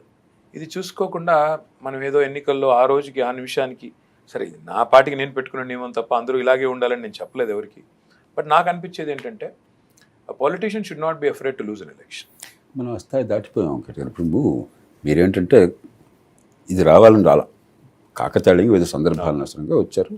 And you're focusing on wealth creation and urban management and overall improvement the political culture. అది కాదుగా నార్మల్ పొలిటికల్ ఎంట్రీ ఈ దేశంలో. గుర్తింపు కోసం వచ్చినప్పుడు అది లేకపోతే నాకు ప్రాణం, చాలామంది నేను ఫ్రాంక్గా చెప్తున్నాను, ఎన్నికల్లో ఓడిపోవడం కంటే ప్రాణం పోవడం మేలు అనుకునే వాళ్ళు చాలామంది ఉన్నారు ఈ దేశంలో. అది జీవన్మరణ సమస్యగా అయిపోయింది ఈ దేశంలో ఫర్ 99.5%. అది మారినంత కాలం పార్టీలుగా కూర్చొని మాట్లాడినా వ్యక్తులుగా మాత్రం మనం నియంత్రించలేం సార్. ఎందుకంటే వ్యక్తులుగా నేను చూస్తున్న మీరు అన్నారు ఆ వర్డ్ కరెక్ట్, ఉన్మాదం, గెలిచి తీరాలనే ఉన్మాదం. సో మనం రాజకీయాలు అనుభవాలు ఇవి మాట్లాడుకుంటున్నాం sir. But one request I had for you, one question I had for you was, ప్రస్తుత రాజకీయాల్లో, ప్రస్తుత సమకాలీన సమాజంలో బ్యాలెన్స్ చేస్తూ, అంటే ఆ టైట్ రోప్ యాక్ట్ అంటారే, ఆ పద్ధతుల్లో ఒక ప్రభుత్వాన్ని సమతుల్యతతో, ఒక ఆలోచనతో, సమగ్రమైన ఆలోచనతో, స్థిరచిత్తంతో నడపడం అనేది ఆషామాషి కాదు. అంటే అది ఎవరికైనా ప్రపంచవ్యాప్తంగా చూసినా మీరు ఒక పెద్ద ఛాలెంజ్ ఉపాధి కల్పన, అతిపెద్ద ఛాలెంజ్. నిజానికి ఈరోజు జో బైడెన్ నుంచి మొదలు పెడితే, నరేంద్ర మోడీ నుంచి మొదలు పెడితే, కేసీఆర్ గారి దాకా ఎవరికైనా కూడా అతిపెద్ద సవాలు ఉపాధి కల్పన. పిల్లలు ముఖ్యంగా ఆ డెమోగ్రాఫిక్ ఏదైతే ఉన్నదో యూత్ 50% తక్కువ, 27 ఏళ్ళ కంటే తక్కువ ఉన్న వాళ్ళే 50% ఉన్నారు రాష్ట్రంలో, దేశంలో. సో ఇలాంటి పరిస్థితుల్లో ఒకవైపు వాళ్ళేమో ప్రపంచాన్ని రోజు యూట్యూబ్ ద్వారా, ప్రపంచాన్ని రోజు వాళ్ళు ఇంటర్నెట్ ద్వారా చూస్తున్నప్పుడు, ప్రపంచవ్యాప్తంగా వస్తున్న పరిణామాలు గమనిస్తున్నప్పుడు, మన దేశంలో ఆ పరిణామాలు సంభవించట్లేదే, ఇక్కడ అనుకున్నంత యాక్సిలరేటెడ్ గ్రోత్ లేదే అనే ఒక నిస్పృహలోకి నెట్టవేయబడుతున్నప్పుడు, how do we keep up? అంటే యాజ్ గవర్నమెంట్స్ ఒకవైపు ఈ బ్యాలెన్స్ చేస్తూ, వెల్ఫేర్ డెవలప్మెంట్ బ్యాలెన్స్ చేస్తూ, హోప్ అనేది నైరాశ్యంలోకి పిల్లలు పోకుండా, నిస్పృహలోకి పోకుండా ఎలా బ్యాలెన్స్ చేస్తారు, ఎలా చేయాలి, ఎలా చేస్తే బాగుంటుంది? ఇది బహుశా మన దేశంలో, మన డెమోక్రసీలో ఉన్నంత ఛాలెంజ్ ప్రపంచంలో ఎక్కడా లేదు. ఎందుకంటే మనకి ఇప్పటికి కూడా 54 కోట్ల మంది వర్కర్స్లో 85-90% అన్ఆర్గనైజ్ సెక్టర్, రెక్కాడి తెగంటే ఒక్కడిన వాళ్ళు. ఇంకా పేదరికం, మనం ఉన్న కొద్దిగా పరిస్థితి బాగుపడుతున్నా కూడా, మీరు అన్నట్టుగా Telangana per capital income highest ఉన్నా కూడా, ఇంకా ఈ దేశంలో చాలామందికి రోజువారీ అవసరాల్లో కొంచెం కష్టం అన్నది. అందుకని నేను మన యువతని, మన కుటుంబాలను కోరేది ఒక్కటే, ఎవరు మీ పిల్లల భవిష్యత్తును కాపాడుతారో, అంటే ఎంప్లాయ్మెంట్ జనరేషన్, ఎకానమీ పెంచటం, రేపొద్దున సంపాదన పెరగటం ఎవరు చేయగలుగుతారో వాళ్ళకు ఓటేయకపోతే ఎల్లకాలం బేదలుగా మిగిలిపోతారు. ఈ బ్యాలెన్స్ ఈ దేశంలో అంత తేలిక కాదు. మనం చూస్తున్నాం స్టేట్ ఆఫ్టర్ స్టేట్ మనకి తాత్కాలికమైనటువంటి ఆకర్షణలోకి పోతున్నారు. మనం చాలాసార్లు అనుకున్నాం వాళ్ళ చర్చలో, ఖచ్చితంగా సామాన్య ప్రజల సంక్షేమం అవసరం, తాత్కాలిక అవసరాలు తీయటం అవసరం, కానీ దాంతోనే మన జీవితాలు గట్టెక్కవు. అంచేత ఇంకొక అపప్రథ ఏముందంటే, మీరు చెప్పినట్టుగా సినిమాల వల్ల కానీ, పత్రికల వల్ల కానీ, రాజకీయం అందరూ దొంగలే, అందరూ ఒక్కటే అనుకుంటున్నారు. అది కాదు. రాజకీయంలో చేస్తున్న తీరులో సమానంగా అనిపిస్తున్నప్పుడు కూడా పార్టీల విధానాలు, వాళ్ళు చేసే పనులు, దాని పర్యవసానాలు మన జీవితాలను తీవ్రంగా ప్రభావితం చేస్తాయి. ఇది నమ్మాలి మనం. అందుకని మనకి కొన్ని సందర్భాల్లో బాగోలేదు అనుకున్నా కూడా ఉన్న వాళ్ళల్లో చాయిసెస్ ఉన్నాయి. ఏ చాయిస్ ఎంచుకోవాలి? ఎవరైతే ఈ సంక్షేమాన్ని, అభివృద్ధిని, రెంటిని, సమతూకాన్ని పాటిస్తారో, బ్యాలెన్స్ చేస్తారో, ఎవరైతే రేపొద్దున పెట్టుబడులు, ఉపాధి కల్పన, పారిశ్రామికీకరణ, మన పిల్లలకి ఉద్యోగాలు, మరి ఆదాయాలు పెరగటము, కొంచెం స్కిల్స్ రావటము చేస్తారో, ఎవరైతే కాస్త ఎడ్యుకేషన్ బాగు చేయటము, హెల్త్ కేర్ బాగు చేయటము, జీవితంలో కాస్త ఆనందాన్ని పెంచడం, దాని మీద దృష్టి పెడతారో వాళ్ళని నమ్మండి. కొన్ని సందర్భాలు ఇదే మనుషులు ఆ పార్టీలో ఉంటున్నారు, మళ్ళీ ఇంకోసారి ఇంకో పార్టీకి వస్తున్నారు. కాబట్టి నా దృష్టిలో ఇవాళ వ్యక్తి కంటే ఒక పార్టీ దేనికి నిలబడుతుంది, ఆ పార్టీ విధానాలు ఒక 3 ఏళ్లకో 5 ఏళ్లకో దాని పర్యవసానం ఎట్లా ఉంటుంది, దాన్ని ఆలోచించి ఒక్కటే ప్రమాణం, సంక్షేమం అవసరం, కానీ సంక్షేమం మాత్రమే ఓటు నిర్దేశిస్తే మన భవిష్యత్తు అంధకారం అవుతుంది. 20-25 ఏళ్ళు పోయినా ఇలా కొనసాగుతాము. కాబట్టి సంక్షేమంతో పాటు అభివృద్ధికి బాట చూపెట్టేవాళ్ళు, పెట్టుబడులు పెంచేవాళ్ళు, ఉపాధి కల్పన చేసేవాళ్ళు, వాళ్ళల్లో మీ ఇష్టోత్సవం ఎంచుకోండి, నాకు అభ్యంతరం లేదు. మనకి ఆ చాయిసెస్ ఉన్నాయి. తెలంగాణలో ఉంది చాయిస్. పార్టీలు స్పష్టంగా, కొన్ని పార్టీలు పూర్తిగా అభివృద్ధిని పక్కన పెట్టేసి తాత్కాలికమైన సంక్షేమము, పంపిణీ మాత్రమే బాధ్యతని చెప్పేస్తున్నాయి. నేను నిస్సంకోచంగా చెప్తున్నాను, నేను రీడిస్ట్రిబ్యూషన్ మాత్రమే మా పని అనుకున్నట్టయితే, ఈ సంపద పెంచడం మా పని కాదు అనుకుంటే, ఆ పార్టీల వల్ల ప్రజలకు ప్రయోజనం లేదు. ఆ రాష్ట్రము, మన కుటుంబాలు, మన పిల్లలు నష్టపోతారు. కాబట్టి సంపద పెంచే వాళ్ళనే మీరు ఎంచుకోండి. అక్కడ మీ కులం మీకు చూసుకోండి, మీ వర్గం చూసుకోండి, పార్టీ చూసుకోండి. మన దేశంలో ఇవన్నీ ఒక్కరోజు పోకపోవచ్చు, కానీ మీ పిల్లల భవిష్యత్తు సంపద పెంచడం అక్కడ నాకు ఏ రకమైనటువంటి సందేహం లేదు. ఎందుకంటే ఇన్నేళ్లుగా రాజకీయం మారాలని పోరాడుతున్న వాడిని నాకు అర్థమైంది ఏంటంటే రాజకీయం మారడానికి కొంతకాలం పడుతుంది. చట్టబద్ధ పాలన అందరికీ అందటం కావచ్చు, నిజమైన అధికార వికేంద్రీకరణ కావచ్చు, ఎన్నికల వ్యవస్థ మారటం కావచ్చు, ఒక్కరోజు మారదు. ఈలోగా ఆర్థిక వ్యవస్థను కాపాడుకుంటే, మన పిల్లల భవిష్యత్తు బాగుంటే, మన ఆదాయాలు పెరిగే అవకాశం ఉంటే, ముందు ఈ రాజకీయం ఏం చేస్తే మన బతుకులు బాగుపడటం కోసం కదా. దాన్ని మర్చిపోయి మనం ఇవాళ ఈ రాజకీయంలో పావులు అయిపోయినట్టయితే పిల్లల భవిష్యత్తు అంధకారం. ఆ మధ్యకాలంలో నేను మున్సిపల్ మంత్రిగా హైదరాబాద్లో ఒక ప్రోగ్రామ్ స్టార్ట్ చేశానండి. ఆ కార్యక్రమం పేరు మన నగరం. అంటే మన అనే భావన లేకుండా నా ఇల్లు మాత్రమే క్లీన్ చేసుకుంటాను, చెత్త బయటేస్తాను, ఆ గల్లీ నాది కాదు, తర్వాత మోరీ నాది కాదు, ఆ నాలా నాది కాదు, చెత్త తీసుకెళ్ళి అందులో పాడేస్తాను, అది మున్సిపాలిటీ వాడు చేయాలి అనే దృక్కోణం ఏదైతుందో అది మారాలి. మనం మారుదాం, మన నగరాన్ని మారుద్దాం అనే ఒక కాన్సెప్ట్తో చేశాం. ఇప్పుడు మీరు చెప్తున్న దానికి కూడా దాన్ని అన్వయించుకుంటే రాజకీయం మారాలి, రాజకీయ నాయకులు మారాలి, వాళ్ళ వైఖరులు మారాలి అంటే మనం కూడా మారాలి. లేకపోతే అసలు రాజకీయం ఎందుకు మారుతుంది? మనం వేసే ఓట్ని బట్టి కదా. ఎగ్జాక్ట్లీ. మనం మారకుండా, మన ఆలోచన విధానం మార్చుకోకుండా, ఎవరు భవిష్యత్తులో మనకి మెరుగైన పరిపాలన అందించగలుగుతారనే ఆలోచన లేకుండా తాత్కాలికమైన క్షణభంగురమైన ఒక ప్రయోజనం కోసం ఆశపడితే డెఫినెట్గా దీర్ఘకాలికంగా నష్టం జరుగుతుందనే మీ మాట ఏదైతుందో సంపూర్ణంగా మీతో ఏకీభవిస్తూ తప్పకుండా భవిష్యత్తులో కూడా కలిసి మీ సలహాలు, మీ సూచనలు, కలిసి నడిచే సందర్భాలు వాటన్నిటిని కూడా తీసుకుంటానని ఒక వ్యక్తిగా, ఒక సోదరుడిగా మీకు మాటిస్తాను. Always had great respect and affection for you. చాలామందికి ఈవేళ కేటీఆర్ గారు జేపీ ఎందుకు కలిసి కూర్చున్నా అనుకోవచ్చు అని ఎలక్షన్ నేపథ్యం. ఫ్రాంక్గా చెప్తాను, పార్టీలు అనివార్యం. పార్టీలు మనం దాన్ని ద్వేషించడం అనేది ఇప్పుడు సరైనది కాదు. పార్టీలు చాలా అవసరం ప్రజాస్వామ్యంలో. అలాగే రాజకీయం చాలా పవిత్రమైనది నేను ఎప్పుడు నమ్ముతున్నాను. దాన్ని ఒక ఆల్మోస్ట్ పేటెంట్ చేశాను ఆ భాషను నేను, రాజకీయం. కానీ చివరికి రాజకీయం పరమార్థం మన జీవితాలను బాగు చేయడం. ప్రజలకి సరైన సమయంలో ఎవరు జీవితాలను బాగు చేస్తున్నారు వాళ్ళ వంక చూడండి, మీకోసం, వాళ్ళ కోసం కాదు. ఇప్పుడు కేటీఆర్ ఎన్నిక కాకపోతే నా దృష్టిలో కేటీఆర్ కుటుంబానికి నష్టమే లేదు, కొంచెం లాభమే ఉంటుంది. కొంతకాలం మనసుకు ఏంటిలా ఓడిపోయాను అనుకోవచ్చు, కానీ వ్యక్తిగతంగా ఈ లంపట వదిలితే హాయిగా బతకచ్చు. ఇవాళ అధికారంలో ఉన్నవాళ్ళు, పోటీ చేసేవాళ్ళు ఎవరో కూడా వాళ్ళు ఎన్నికల్లో నెగ్గినా ఓడినా వాళ్ళ వ్యక్తిగత జీవితంలో పెద్దగా తేడా ఉండదు, మనం గుర్తించాలి. కానీ వాళ్ళు ఏం చేస్తారన్నది మన జీవితాలను తేడా చూపెడుతుంది. అది మనకు అర్థం కాకపోయినట్టయితే, కాస్త కూస్త అది అర్థమైన వాళ్ళు కొంచెం ప్రజలకి నిజాయితీగా చెప్పకపోతే, రారుద్ర గారు ఎప్పుడు అన్నాడు కొలనామ పదాల్లో, నిజము చెప్పినవాడు ఇజము చెప్పని నాడు ప్రజకు జరుగున కీడు అని చెప్పని. ఆ కారణంగా మనం కూర్చున్నాం. అంతకుమించి ఇది మీరు నెగ్గితే నాకు ఉపయోగం లేదు, అలాగే మీరు ఒకవేళ ప్రజలు వద్దు అని చెప్పంటే నెగ్గకపోతే మీకు నష్టం కూడా లేదు. ఇది మనది, ఓటర్కి. మన పిల్లల భవిష్యత్తు గురించి ఆలోచించుకోకపోయినట్టయితే నష్టపోయేది మనమే. తెలంగాణ ప్రజల మీద, అలాగే దేశ ప్రజల మీద నాకు చాలా విశ్వాసం ఉన్నది. ముందు చూపు చూపెడతారని చెప్పని, సంక్షేమంతో అభివృద్ధిని కూడా కలుపుతారని చెప్పని, తాత్కాలికమైనదే కాకుండా దీర్ఘకాలం గురించి ఆలోచిస్తారని చెప్పని, ఈ దేశంలో మళ్ళీ ఓటర్లు విజ్ఞత ప్రదర్శించారు. ఆ విజ్ఞత చూపుతారని మనం ఆశపడదాం. I wish you all the best. No, thank you. Thank you so much for taking the time out. I really appreciate you taking the time. Thank you, sir.